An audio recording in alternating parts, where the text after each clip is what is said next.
ओहो रोटी पर रख है सुंदर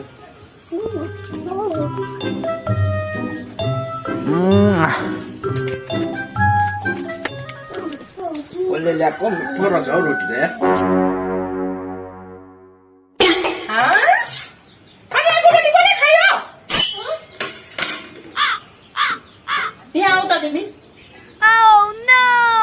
किन हौ खै आएको रोटी मलाई के थाहा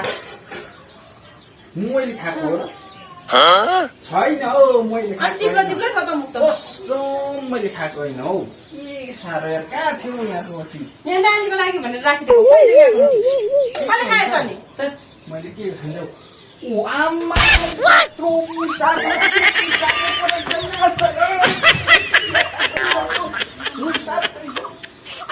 साले बुढी त्यत्रो ठुलो मुसाले खाएको रहेछ मलाई लाउँदो रहेछ साले पापिनी कस्तो पाप मन भएको रहेछ हौ बुढी त छे मलाई तिमी माथि नै शङ्का छ तिम्रो तिमी पस्दाखेरि मुख पनि मिठाउँदै पस्यौ मुख पनि चिप्लो चिप्लो छ